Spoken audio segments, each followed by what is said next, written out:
people that are running the place. Hi. We can't do that, so we have to X that. Because, you know, the sign outside the door? Anyway, I tried, but we sort of got busted, but we're all right. Hey, welcome to class today. We just have 4 more presentations on our classes. Getting ready for our last exam, which is a kind of a final exam, but it's not cumulative. It'll just cover the material we've covered since the last exam. And most of us are like, we're in the basement here of the library, and we're wet and cold. A storm just passed through. If you saw these lovely raggedy bodies out here.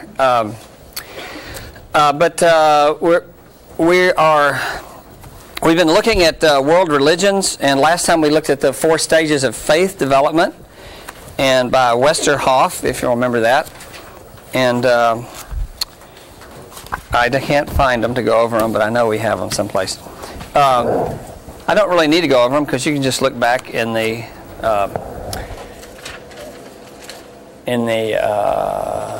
your notes or something to do that. What I want to do today is introduce a new topic, and for me this is kind of part of where the whole course is building toward. And I want to talk about the self as opposed to the ego, which is a second center of our humanity, of our experience. There's 2 centers. One is the ego, which is the center of our conscious world, and then the self. I was just looking at some notes from a personality theories class, and the stuff I like to present in many of my classes is Jung's theory, Carl Jung's theory. Turn the light on over here. And the reason it is it kind of it's a perspective, a valid perspective. It's often not J-U-N-G. But I think it brings an interest and a dimension of depth and breadth of and Jung's work is called analytical psychology. It's called analytical psychology, P-S-Y-C-H-O-L-O-G-Y. Or it's also called, you'll see it in literature, called depth psychology. Depth psychology. And you'll remember my wonderful little iceberg. Can't have a class without me drawing the little iceberg. And what the iceberg, the symbolism around this is that there's a whole lot more to ourselves than we know. But it's stuff we don't know about ourselves. And the conscious world, remember, we're kind of born into consciousness. And we have to establish this thing called an ego, which is the Greek word for I or me. And the ego is, we took that last semester, last test, about the center of our conscious world for decision making, willpower, functioning. You have to have a good ego. Many of you had a good ego today getting over here. You figured out how to get through the rain and the stuff. And, up here is sort of the world. And then below the water level is the unconscious. If above the water is the conscious world. This is sort of basic psychology, but I find this understanding really to be not only understandable and interesting and applicable, but also very mystical and interesting. And it kind of moves us away from treating each other like objects and things and just sort of trees in the forest, but honoring that there's much more to every person, including ourselves, but there's much more to every person. And anyway, and so down below here, it's called the psyche. And let me just do this. It's interesting. I'm going to talk about today about the self. And the self is both center and circumference of the personality. In other words, our ego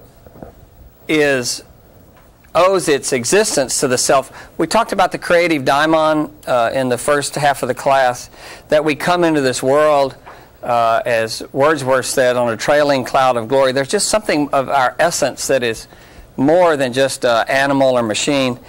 And so the self is both center and circumference. If I did a circle, it would be, my essence is both at the center of who I am, but it's also all around who I am. And I know this seems mystical and weird and stuff, but I think you'll see it as we look on with it. And this was Jung's contribution, was that in the unconscious was not just the dumping ground of instincts or things not acceptable, like the Freudian model says, but also in the unconscious was lied your potential. And also, we had instincts, and then we had these ideals, the shoulds, oughts, and have-tos. They lay deep within us. And Freud's model, remember, was that anything that wasn't acceptable to the world, we had to throw in the unconscious. And dreams were just living out those things we couldn't handle in real life. Well, here's what's fun when we're looking at religion and world religions and understanding different cultures. There's language for this, this inner world. This is also another way to call this would be psyche is the Greek word for soul. It's also the Greek word for butterfly, which you'll see me draw one. Find it.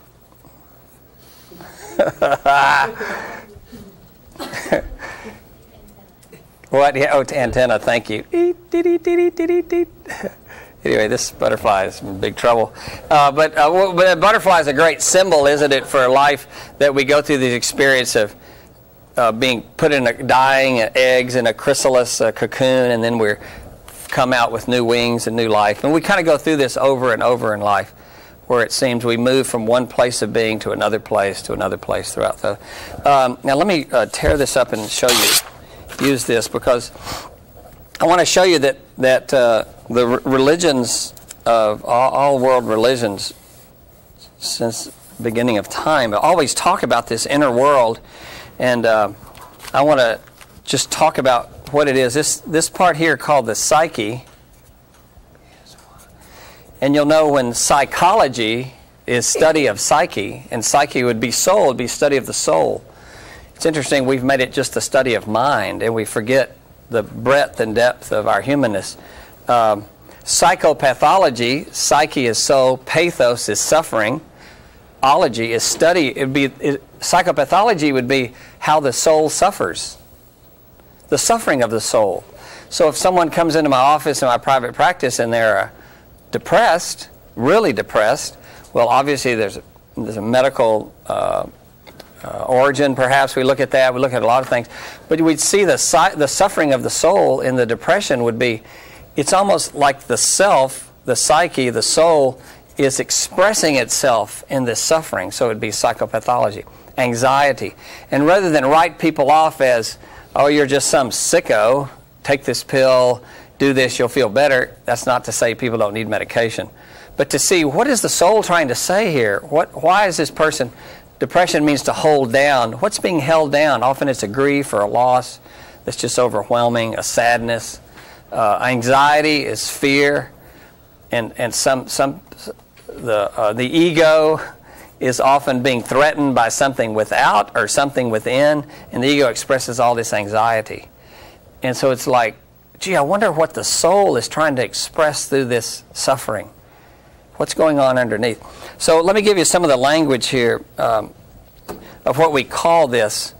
In old literature, you'll find this used to be called the Imago Dei, which means what in Latin? Anyone? What does that mean, Imago Dei? Deo, Dios. Well, it's the image of God. It used to be called that. Buddhists call this inner world the more. And if you're Buddhist in this class, speak up. It's also called, Buddhists also call it the true self. And those of you out of a Hindu tradition, what do Hindus call the inner person? Inner soul of souls. Is there no one out of a Hindu tradition here? What is it called? You don't know what it's called. That's all right. It's called the Atman. Have you ever heard of that term? Atman. Atman is soul of souls. You know how when Hindus will come together, they'll put their hands together and they'll bow in front of each other? Southern traditions do that. Have you ever seen people do that? They walk up. What they're doing is they're acknowledging the presence of God, the mystery, the Atman, the soul of souls that is in you, the person that just walked up. It's like, wow, God has just come to me in a new manifestation when you walked up. Other language that calls this, the Christian community calls this, the Apostle Paul called it the Christ in you. Other traditions call it God within.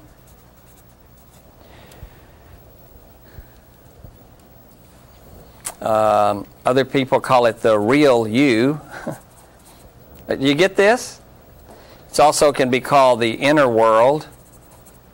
Does this all mean like soul? Yeah, this is all this part of ourselves that's in the unconscious. The essence of who we are, of which our conscious world is just a sliver, and the ego is just a small part of that.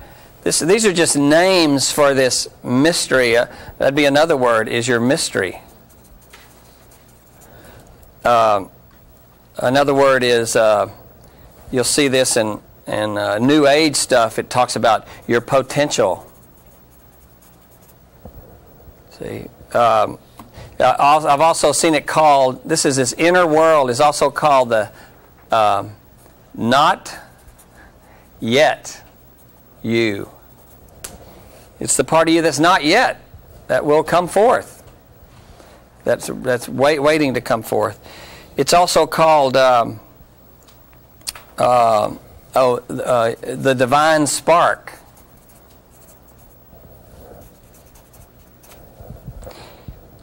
And all of this is other manifestations throughout the religions of this God within, this mysteriousness about the human the human being. Muslims, how many names are there for Allah? 99? There's more than 99. A student gave me a list of 99 names of Allah, of God. And when you read those and look at those, it's like, wow, these are so many of the characteristics of the human experience, of how you experience God and the mystery all throughout life. Are there any other words of any of your traditions that I missed in here? But you'll find that this language, and one of the reasons I'm doing this is many of us forget that the religions of the world are really the psychology. It's the study of the soul. It's how we relate and react and encounter and live a meaningful, purposeful life. And I find cultural psychology so fascinating because what happens is all these expressions of our inner world we see reflected in outside of us. This quote I have here, right here, which I shared earlier. We see our gold in others, meaning we carry within the wonders we seek without. For Africa, this is a metaphor, of course, and all her prodigies lie within the human soul. Joseph Campbell writes, he has a book out that was written posthumously, a collection. It's Thou Art That. This is a great Buddhist thing. Thou art that. I am everything I see. I am everything I encounter, outwardly and within. One of the handouts I gave you on by Rumi, who is the Sufi teacher, one of my students in another class gave me this last week, and see how Rumi is connecting with this encounter with this other. Oh, that's another word. Let me do this. Hold on. See, another word for this would be called the other. It's also called the great unknown. And I don't mean this totally like it sounds, but the problem with most of us now is we're so undereducated. This is the language all through literature, and most of us don't read literature. We don't know the sacred stories. We don't know much of the whole romantic literature, world literature, but it all talks about this kind of stuff. And although I'll share in a minute how it's become very contemporary. Let me just read this, and as Rumi kind of honors that we're having these encounters with this other. He says, the guest house. This being human is a guest house, every morning a new arrival. A joy, a depression, a meanness, a momentary awareness comes in an unexpected visitor. Welcome and entertain them all. Even if they're a crowd of sorrows who violently sweep your house, empty of its furniture, still treat each guest honorably. He may be clearing you out for some new delight. The dark thought, the shame, the malice, meet them at the door laughing and invite them in.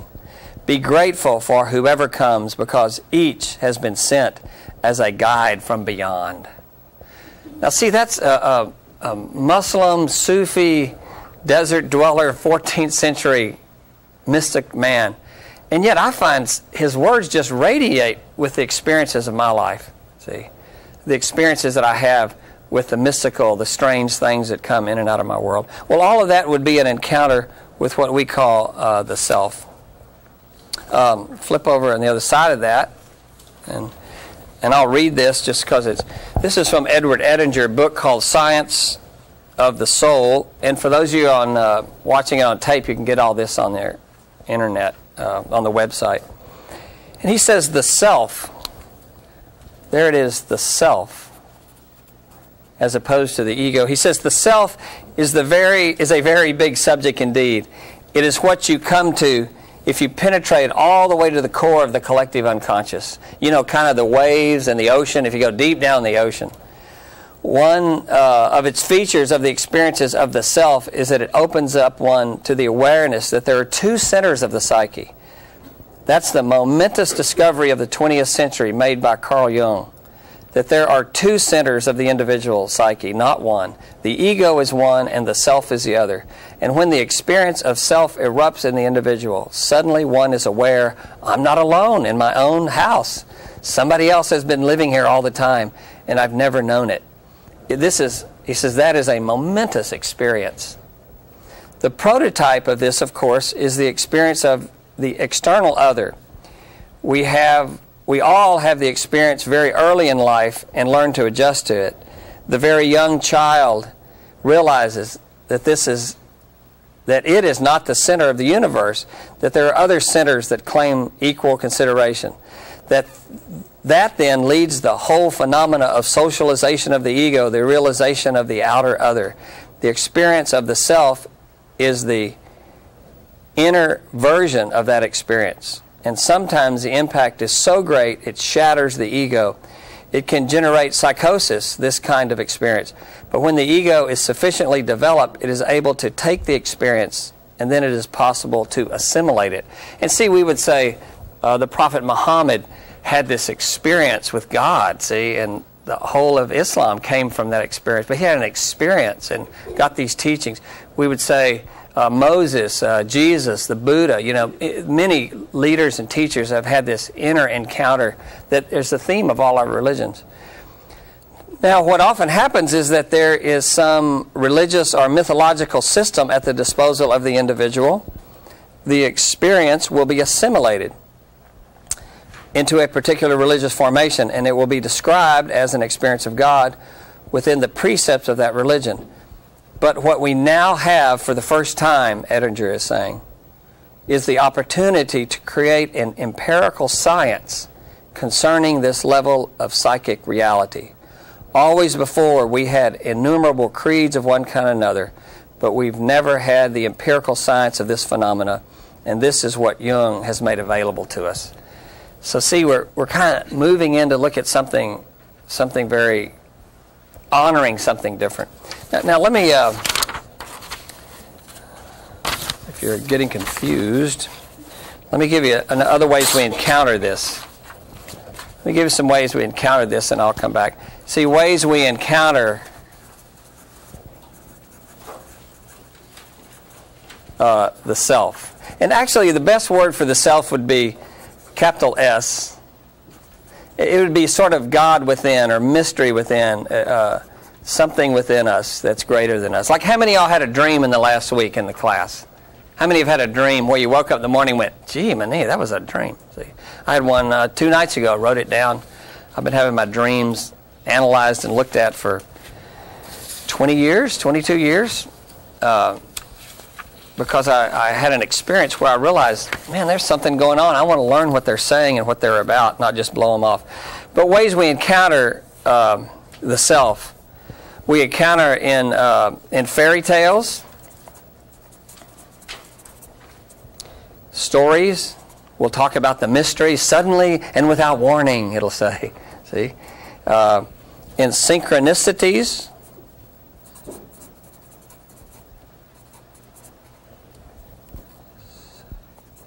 Synchronicities, you know, are those events that happen where I can't believe I was just thinking about this person. I hadn't seen them in 10 years, and I ran into them at the store the other day. Is that weird? See? Have you ever had, how many have had experiences like that, synchronicities, where weird things happen and you just go, man, well, see, Jung would say that's an encounter with the mystery, with God, with the other, with, you know. We encounter the self in our interests. And interest, our interest is anything you have spontaneous energies toward.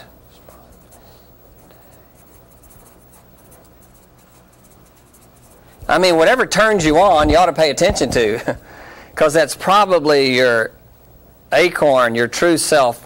Whatever you're interested in is probably the self, God within, the mystery, the potential, awakening itself.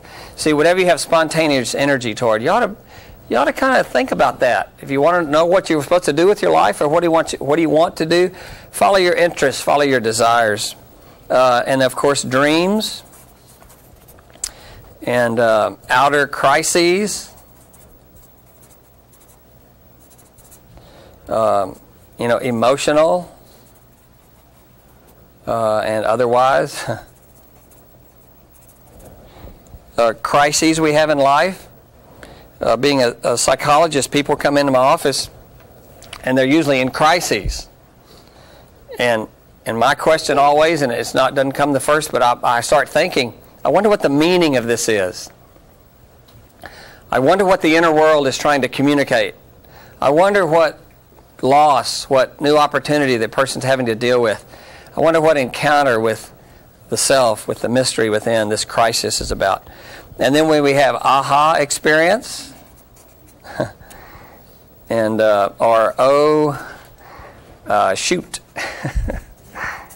Keep our language clean in the class. You know, or oh shucks, or darn. Like, you know, when you have these experiences where you just get hit in the head with a 2x4 metaphorically, we ought to pay attention to that. See? Or when you have this great aha experience, like the birth of my children. Come on in. Birth of my children was a glorious aha experience. It was full of, aha experiences are full of awe and wonder. You know, the rainstorm we came through today, as messy as it was, I just respect, I'm talking like a Greek or a Roman. Thor was just sounding and banging in the sky, and you know, I just was like Mother Nature was drenching us. We needed some good rain. And part of me is just connecting with all that energy. It's very powerful stuff. Well, that was a sense of awe and wonder. Of course, when I stepped in the puddle, it became an shoot experience. And then again, we'll look some more as our projections. What we like, we're going to look at this in the next couple of classes. What we like in others and what we dislike. Our dislikes really tell us about our inner world and who we really are. And then, of course, our sacred stories. You know, our stories from our sacred scriptures, or our text, the teachings. These things, you know, they touch us at a deeper level. Are you with me? You know, they make us think, they awaken us. It could be a story you've heard for years and years, and you hear it again, and suddenly it touches you at a deeper level. And then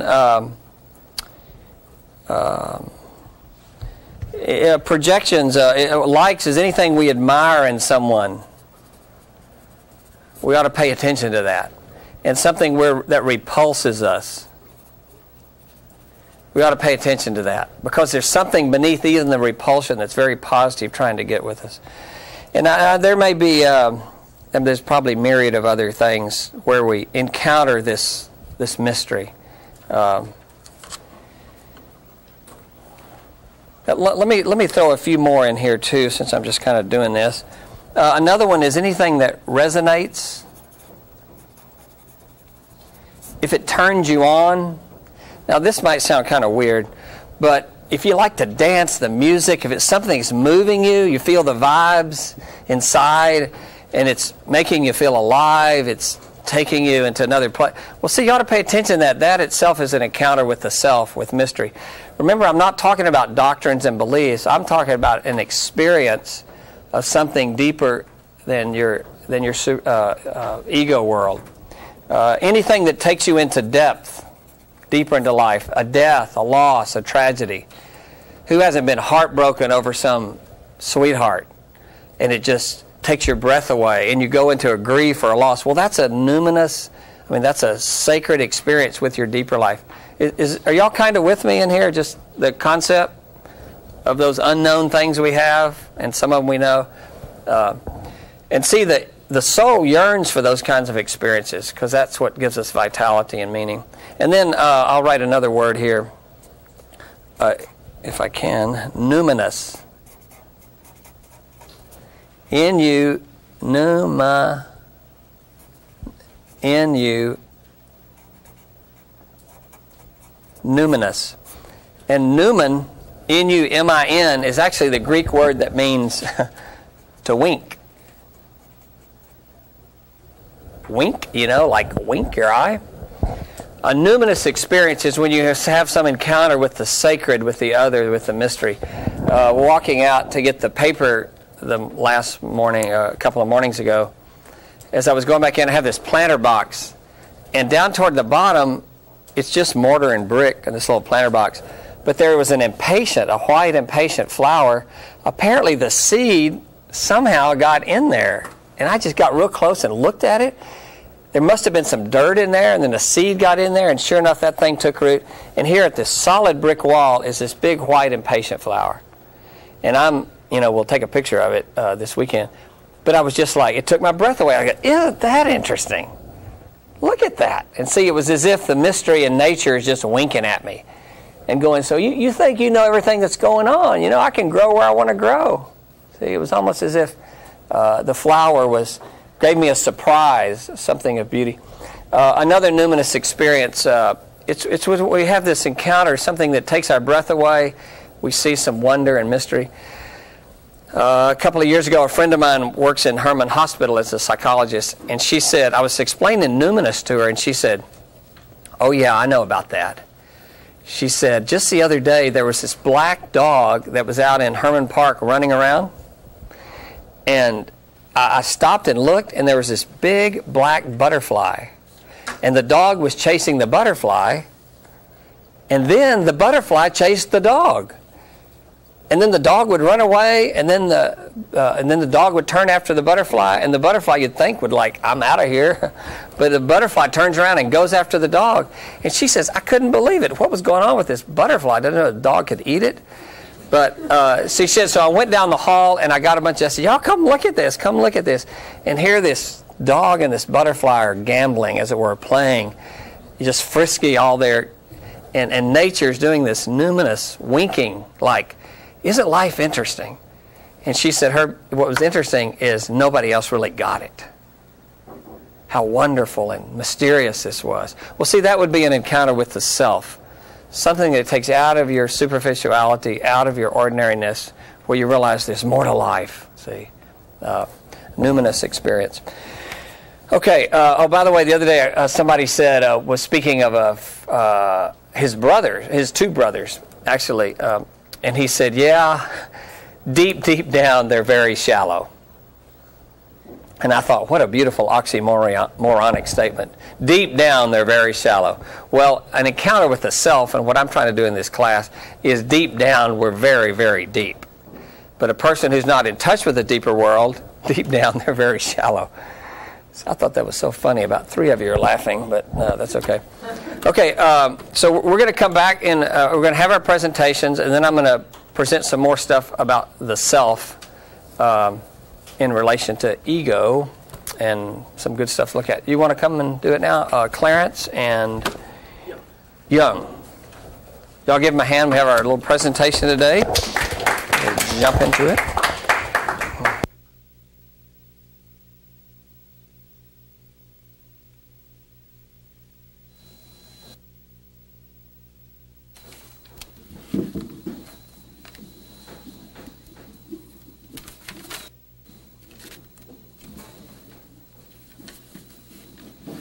Hi,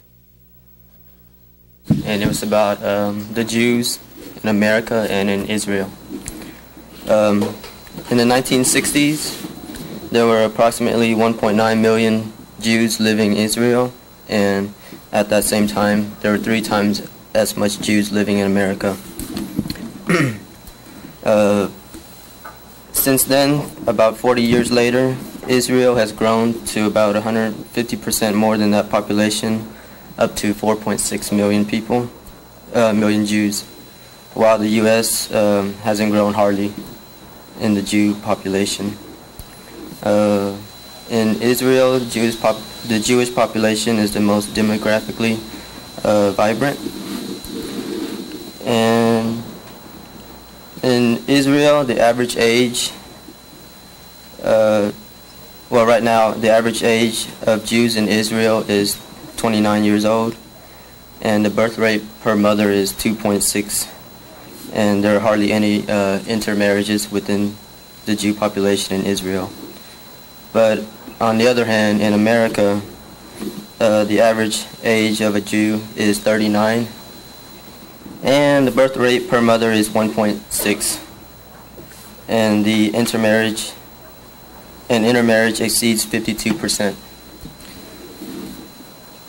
It is estimated that the population in Israel by the year 2010 will surpass America, and one generation later it is expected to be 50% larger than that of the U.S. Currently, there are current attempts to stop this, but intermarriage in the United States seems to be the main deterrent for the resurgence of Jewish America. And that's about it. I have a question. Are there any Jewish people in the class? See, it's happening already. You mean Jewish? Correctly, it would be people of the Jewish religion. Of Jewish religion, yeah. Because Judaism is a religion, it's not a race. But they're still not. Nobody here. And does anybody have any solutions to the problem of Jews vanishing in America? Vanishing? Well, the title of the article is Vanishing. Right. Like more sex or something like that? Or? That was my only solution. Your only solution, too? Yeah. Great minds running the same course. Okay, that's it. Thanks for your time. Okay, thank you. Good job.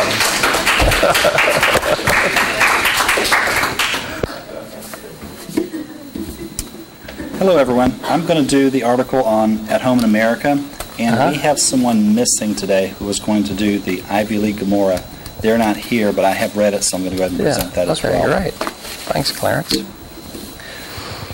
At Home in America, this article seemed to shift back and forth between the idea that anti-Semitism is not really a problem to that of, well, maybe it could be, or it still is in America. So we're going to kind of review both ideas. The article begins by discussing how much better Jews have it now in America. Jews are more at home in America than ever before. Anti-Semitism has diminished to the point of insignificance, and that Jews have increasingly been accepted into mainstream America. Circulation of the most popular anti-Semitic weekly, The Spotlight, has decreased from 315,000 in 1981 to 112,000 in 1987. So that's a significant drop in that publication.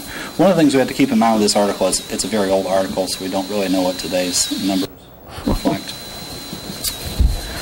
A change in atmosphere in America after World War II, in addition to Supreme Court decisions requiring desegregation and equal opportunity, are credited with much of the change. However, the article suggests that anti-Semitism is still alive in the hearts of many in America. There's a rather potent quote in there that I wanted to share with you. In the fall of 1992, Marge Scott, owner of the Cincinnati Reds baseball club, received negative publicity because she allegedly referred to some people of African American heritage as the N-word.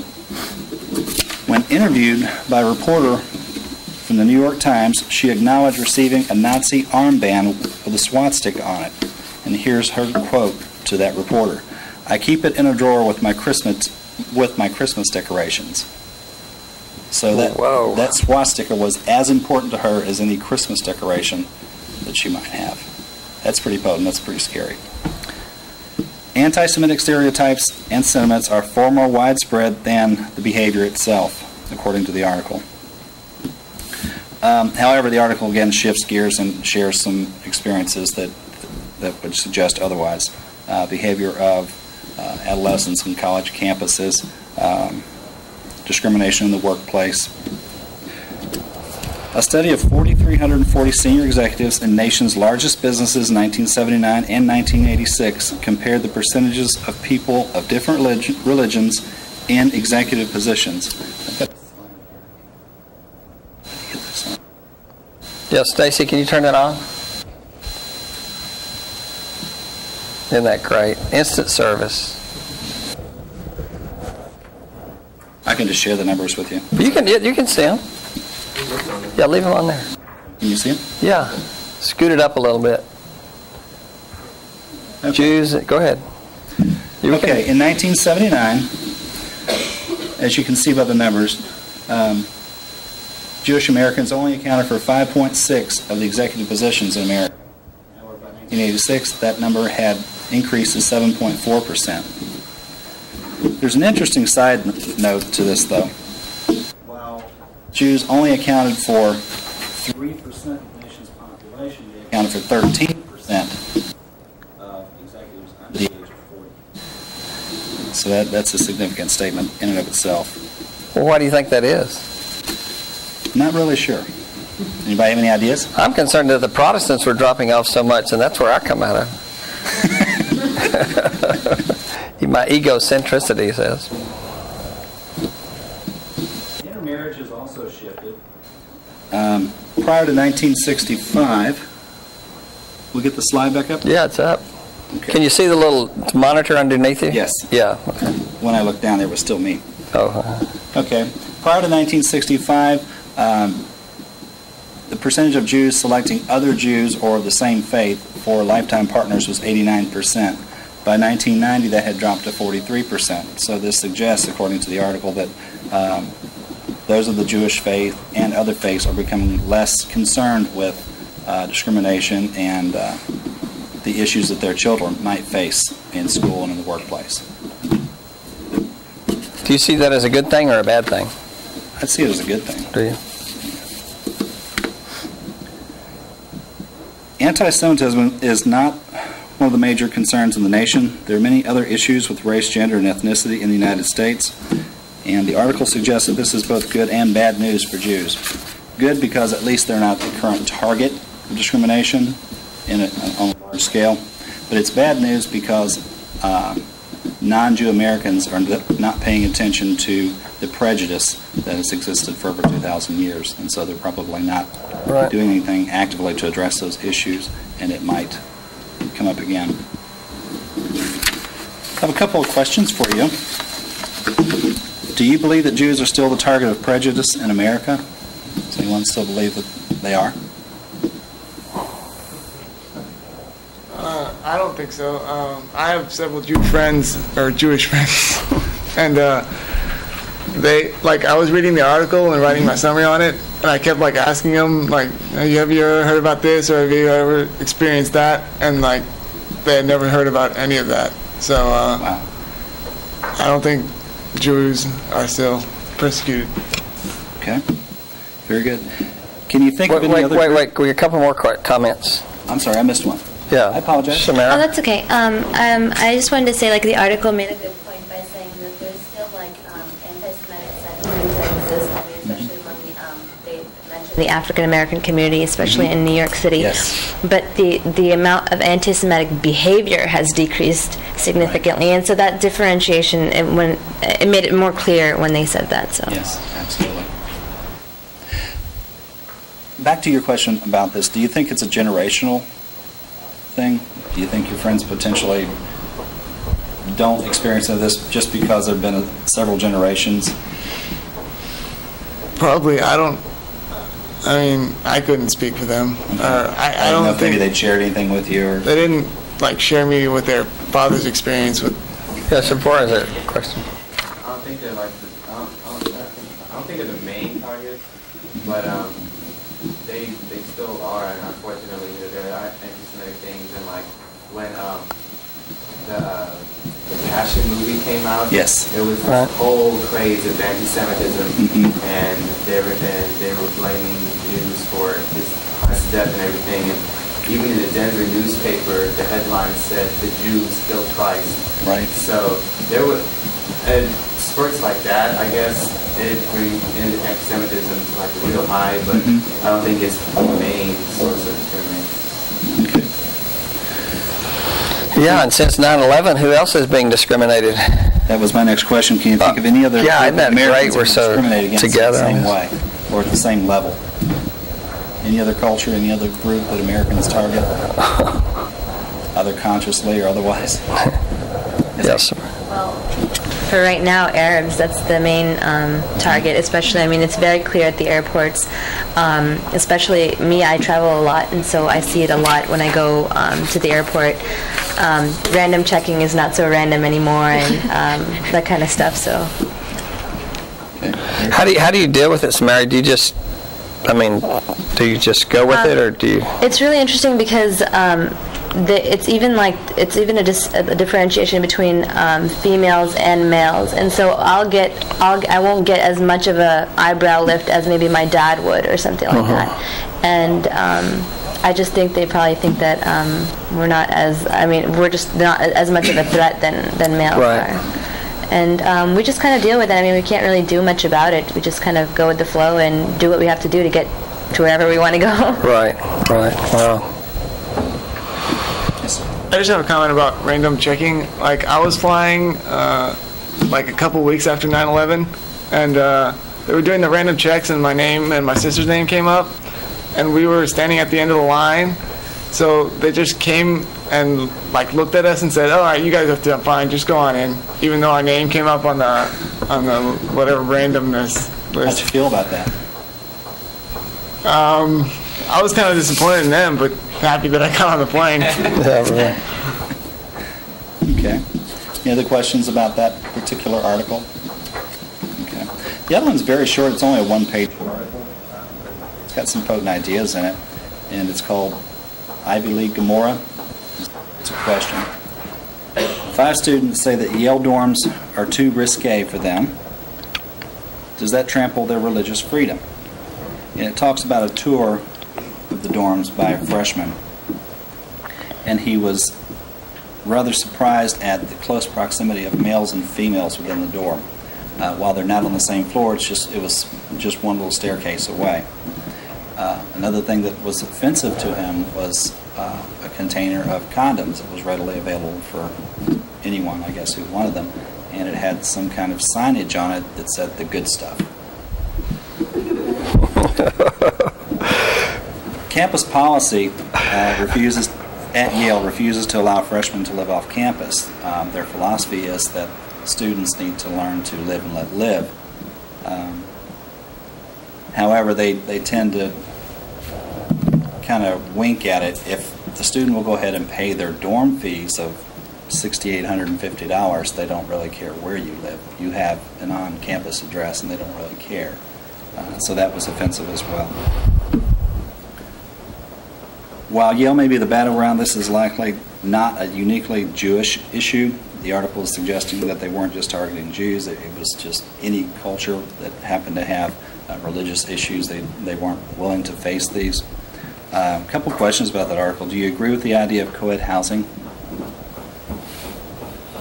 Do you think that campuses should respect religious ideas and let freshmen live off campus. Yes, sir. I don't think it's an issue about letting freshmen live on off-campus. I think you should be able to live in terms of off-campus. If you're a freshman and you want to live off-campus, I think you should be able to live off-campus. There shouldn't be a rule saying you have to be on campus. And in terms of like the co-ed thing, restricted just because if it is co-ed, so many things are going to happen, and especially at like the way they do it at like a religious school, like St. Joseph's or something, where it is co-ed because it's a religious school. Yes. I think that's good. Okay, thank you. Anyone else? Yes, ma'am. I think as far as the co-ed housing goes, and as far as having the freshmen being forced to live on campus, I think the greater issue is that you don't have a choice. I mean, I know you're saying that they kind of wink at it, but I think everybody should have the choice to live as they wish. I mean, if they should have an option, I guess I'm saying, as far as if they want to live on campus or not, or if they want to live in a co-ed housing or not.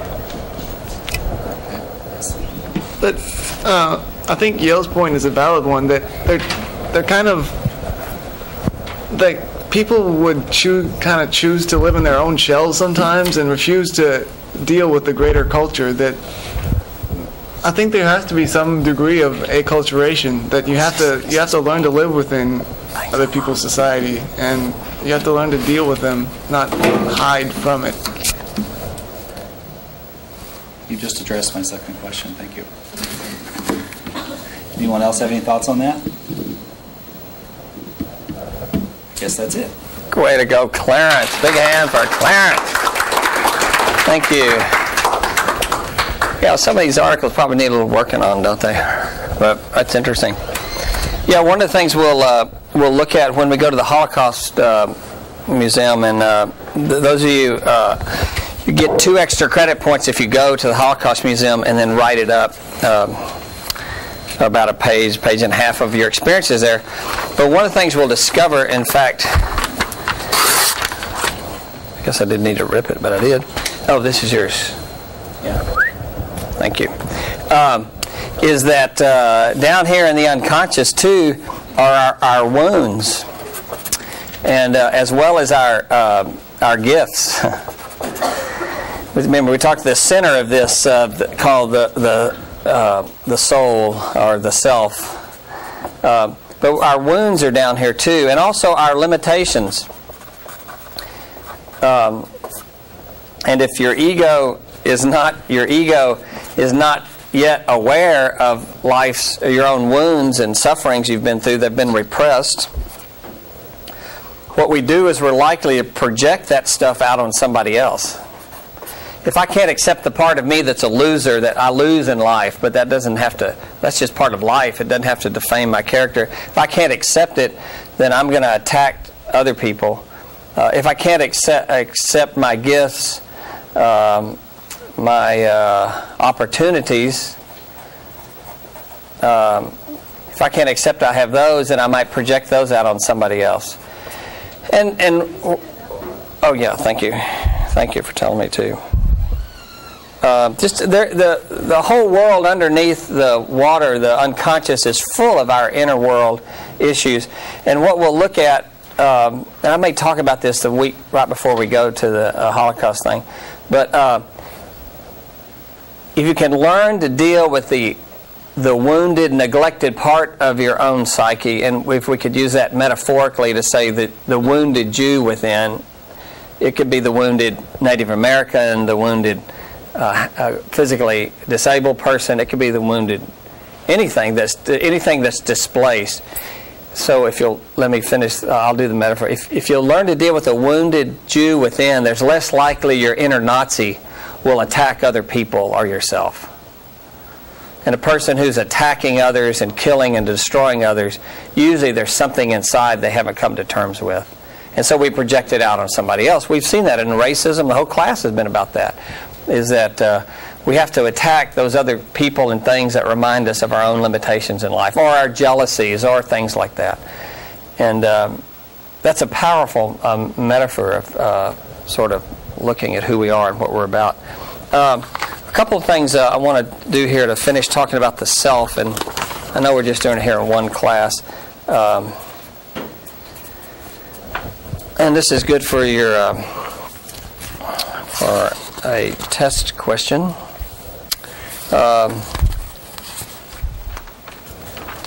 The self is the it's the great promoter of wholeness. This is the self is another word for self is interesting would be nature's intent.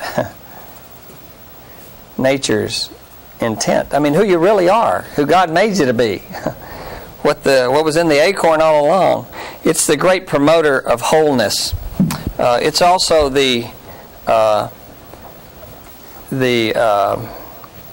it's the unifier of the collective unconscious. Now I'll explain what that means. It sort of unifies, unifier. It's the unifier of opposites. I love myself. I hate myself. I'm glad. All the yin and yang in life: sadness, happiness, love, hate. All these opposites that are part of the human experience. The self within. Somehow we're able to live with that and find something meaningful about that. It's another word. It's the central guiding force.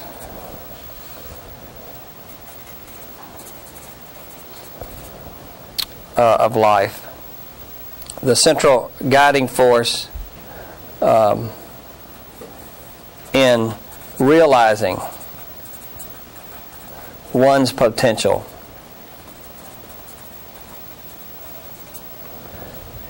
In other words, for God within, for this self. The self is within us. See, let me just do it around the room here. This might be fun to do. And what kind of things? What kind of things like turn you on? And everybody's going to go, sex. Well, that's fine. Sex in its essence is really a spiritual experience because sex with love and commitment and relatedness is the greatest thing humans can have relative to an encounter with the divine. I mean, all the sacred stories talk about that. It's a very mystical thing. It's when we cheapen it to like a bunch of dogs that we get in trouble because you can't have sex without soul being involved. You can't have sex without one's self-worth and value. Do you love me? Do you care for me? Will you love me in the morning kind of stuff? All that saying there's more to this than just an act and ecstatic feelings. There's something greater than that. But what are some things in here that really awaken you? And I've already mentioned nature for me, but just kind of go around the room. Just kind of what are the things that give you a sense of wonder and awe and an enlarged personality? I know Samara would be your faith doesn't it? Your Islam faith? Yeah, it does, because she's the one who invited me to go to a workshop on Muhammad, which is wonderful. How about you? Anything? I mean, it could be anything. Sunsets, the beach, and what are some things that really make you feel alive? Push the button there and just say. I guess just random little things in life, just like in nature. I mean, I may be walking, that may see like leaves falling off trees and just wonder, Okay, and that's an encounter with the self, with the mystery, with the Creator. How about you? What? Or like certain kinds of music? Okay, how about you? Anything? What? Nature? Okay. Back on the back row. I would say my family, spending time with your family, the love, the closeness, the connectedness. See, those are mystical experiences. Yeah, how about you? My faith. Your faith? Yeah, to connect with something greater than the ego. See, that's what we're talking about. We're talking about this as more to life than my little superficial ego. There's so much more. Yeah, how about you? Nature. Nature does? And back here on the back row? I guess I would say the unknown. On what? The unknown. The unknown? Yeah, mystery. See, dance is something for me. I started dancing about 15 years ago, or 10 years ago after my divorce, country and western dancing, and there's something about dancing that just makes me feel so alive and stuff. Yes. I don't know. Sometimes when I go out of the country, go to other cultures, they're kind of poor. Yeah. I see they can live and be happy. Yeah. Isn't that interesting? See, so the encounter with the self is not always. Sometimes it's. Where's all my list? Oh, it's over here. Sometimes another encounter, I forgot, things that, are we on here? Things that humble us. Things that humiliate us, or things, we see the mystery in the simplicity of life. Now, it's not always ecstasy. Sometimes, let me say this, sometimes it's in the agonies of life, as well as the ecstasies. See, both of them are these powerful encounters that we have all the time. Yes, next, what's something with you that just sort of awakens you or gives you a sense of... For me, it's like, it's half religion and it's half like, I want to say physics or astronomy, because like, it's how religion kind of implies the physics of everything, of like the entire world. So how like in the Bible or in the Quran that it states like different facts that are relevant to this world and to religious and secular and all that stuff. Absolutely, I love that. My daughter's an astronomer and she just teaches me so much about out there, and it creates a sense of wonder. In fact, she told me one time, she said, "Dad, you know why I like to teach astronomy?" And she said, "Because it awakens wonder." And she said, "Wonder's an antidote for narcissism." She said, "We have a culture where nobody has any wonder anymore. Everybody's just superficially going through the little deal." But I love that concept of wonder as an antidote for self-centeredness and stuff. Yes, you got anything up here? Kalea? How about you, Sam? Your faith does? Okay, awakens you. How about you? Food. Food. Yeah. Yeah.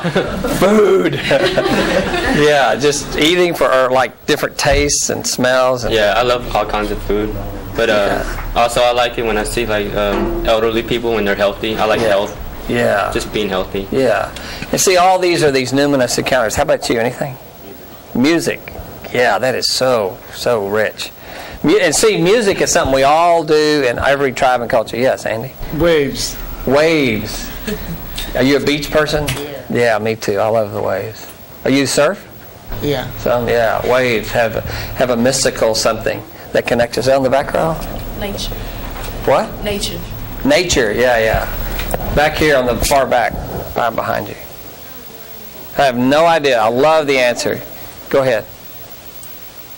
Do you have anything? Shopping? Yeah. That's beautiful. That's beautiful. All the things and beauties, and shopping is just a walk in art because you see so many ways people artistically put things together. A couple more things. What about you? I guess more physical challenges. Yeah. Like now I play table tennis. Yeah, good. And it gives you a sense of finding a bigger part of yourself or getting outside yourself, a challenge or something. I think that's what sports do for us. Sports and relaxing. Yeah. Sports and relaxing. How about you? Anything? Sports and music. How music, like you can just tell your story through songs and through like your life story just through a song. Okay, good. Clarence? Anything? Same kind of thing. Music. Music does, yeah. See, it kind of takes us out of our world into this other world. And this is what religion is all about. And it may not be formal for all of us, but we're all connecting. Okay. You have anything? I have to say my faith and Mathematics?